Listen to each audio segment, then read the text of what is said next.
નમસ્કાર દોસ્તો, સ્વાગત છે તમારું મારી ગુજરાતી સ્ટોરી ચેનલમાં। સાવજ અને 14 વર્ષની ચારણ કન્યાની સત્ય ઘટના। સૌરાષ્ટ્રની ધરતી એટલે શૌર્ય, ત્યાગ અને સમર્પણની ભૂમિ। આ ધરતી પર અનેક લોકકથાઓ જન્મી છે, પણ ગીરના જંગલોમાં જે બને છે તે કથા નહીં, પણ લોહીમાં વણાયેલી સત્યતા છે। ગીરનું જંગલ એ માત્ર વૃક્ષોનો સમૂહ નથી, પણ એ એશિયાઈ સિંહોનું છેલ્લું આશ્રય સ્થાન છે। અહીંના નેસડા એટલે કે માલધારીઓના નાના ગામડામાં રહેતા લોકો અને વનરાજા સાવજ વચ્ચે એક એવો સંબંધ છે જે દુનિયાના બીજા કોઈ ખૂણે જોવા મળતો નથી। ગીરના જંગલની મધ્યમાં માલધારીઓ વસે છે। તેમનું જીવન પશુપાલન પર આધારિત છે। ગાયો અને ભેંસો તેમનું ધન છે। આ લોકો પ્રકૃતિની ગોદમાં રહે છે અને સિંહને એક હિંસક પશુ તરીકે નહીં, પણ જંગલના દાદા અથવા તો વનરાજા તરીકે માન આપે છે। અહીં રાત્રે સિંહની ત્રાડ સંભળાય છે ત્યારે માલધારીઓ ફફડી નથી જતા, પણ પોતાની લાકડી એટલે કે ડાંગ ભરોસે નિરાતે સૂવે છે।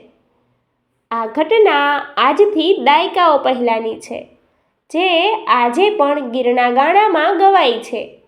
ગીરના એક નેસડામાં હીરબાઈ નામની 14 વર્ષની ચારણ કન્યા રહેતી હતી। તે ઉંમરમાં નાની હતી, પણ તેના લોહીમાં ગીરની ખમીરતા હતી। એક બપોરે જ્યારે નેસડાના પુરુષો પોતાના ઢોર ઢાખર લઈને દૂર જંગલમાં ચરાવવા ગયા હતા, ત્યારે નેસડામાં માત્ર સ્ત્રીઓ અને બાળકો જ હતા। હીરબાઈ પોતાના ઘરના આંગણે કામ કરી રહી હતી। વાડામાં નાના વાછરડા બાંધેલા હતા। આકાશ સાફ હતું અને જંગલમાં એક અજીબ શાંતિ હતી। અચાનક જંગલની ઝાડીઓમાંથી એક કદાવદાર સાવજ બહાર આવ્યો। તેની આંખો ભૂખથી ચમકી રહી હતી અને તેનું બદન સ્નાયુબદ્ધ હતું। ગીરનો આ રાજા સીધો જ પશુઓના વાડા તરફ ધસ્યો। વાછરડાઓ ભયથી ભાંભરવા લાગ્યા। એક ક્ષણના વિલંબ વગર સાવજે એક નાના વાછરડા પર છલાંગ લગાવી અને તેને પોતાના મજબૂત જડબામાં જકડી લીધું। વાછરડાનો કરુણ અવાજ સાંભળી હીરબાઈ દોડી આવી। તેણે જોયું કે મોત સામે ઊભું છે। ગમે તેવો મરદ માણસ પણ સાવજને પશુનો શિકાર કરતો જોઈને થંભી જાય, પણ આ તો ગીરની દીકરી હતી। હીરબાઈ પાસે કોઈ બંદૂક નહોતી, કોઈ તલવાર નહોતી। તેની પાસે હતી માત્ર એક વણઝારાની ડાંગ, મજબૂત લાકડી અને અતૂટ હિંમત। તે 14 વર્ષની બાળકી સાવજ તરફ ધસી ગઈ। તેણે સાવજની આંખોમાં આંખ મિલાવી। વન્યજીવ વિજ્ઞાન કહે છે કે સિંહની આંખમાં જોવું એટલે તેને પડકાર આપવો, અને હીરબાઈએ એ જ કર્યું। તેણે જોરથી ત્રાડ પાડી, જે સિંહની ગર્જનાને પણ ટક્કર આપે તેવી હતી। તેણે સાવજને લલકાર્યો, "એલા જનાવર, આને છોડી દે, આ મારો જીવ છે।" સાવજ પણ ચોંકી ગયો। તેને આદત હતી કે તેને જોઈને લોકો ભાગે, પણ અહીં તો એક નાની છોકરી તેને ડરાવી રહી હતી। સિંહે વાછરડાને છોડવાને બદલે હીરબાઈ સામે ઘુરક્યું કર્યું, પણ હીરબાઈ પાછી ન હટી। તેણે પોતાની ડાંગ જમીન પર પછાડી અને સાવજની એકદમ નજીક જઈને તેને મારવા માટે હાથ ઉપાડ્યો। આ દ્રશ્ય અકલ્પનીય હતું।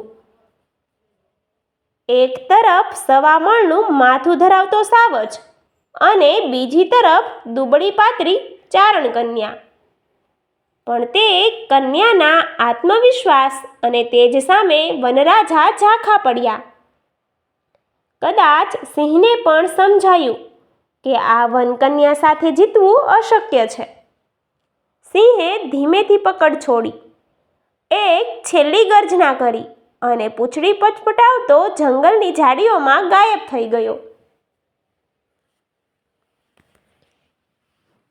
હીરબાઈએ દોડીને લોહીલુહાણ વાછરડાને છાતીએ લગાવી દીધું. તેના ચહેરા પર ભયનું એક પણ નિશાન નહોતું, માત્ર પોતાના પશુને બચાવ્યાનો સંતોષ હતો. જ્યારે આ સત્ય ઘટનાની જાણ રાષ્ટ્રીય શાયર ઝવેરચંદ મેઘાણીને થઈ, ત્યારે તેમની કલમ થંભી ન શકી. તેમણે હીરબાઈની આ બહાદુરીને અમર કરવા માટે 14 વર્ષની ચારણકન્યા નામનું અદ્ભુત કાવ્ય લખ્યું. આ કાવ્યની પંક્તિઓ આજે પણ દરેક ગુજરાતીના લોહીમાં જોશ ભરી દે છે. ઝબક્યા રાય જાદા, જાગ્યા પહાડ જાદા, કાયર કામની કાપ્યા, મરદ મુછાળા હાફ્યા. 14 વર્ષની ચારણ કન્યા. આ ઘટના માત્ર એક લડાઈની વાત નથી, પણ ગીરના માનવી અને પશુ વચ્ચેના આત્મીય સંબંધની વાત છે. ગીરમાં આજે પણ માલધારીઓ સિંહને પૂજ્ય ગણે છે. જો કોઈ સિંહ કોઈ પશુનું મારણ કરે તો માલધારી એમ કહે છે કે દાદાએ પોતાનો ભાગ લીધો. પણ જ્યારે કોઈ અસહાય પશુ પર અન્યાય થાય, ત્યારે આ જ લોકો સિંહ સામે થતાં પણ અચકાતા નથી.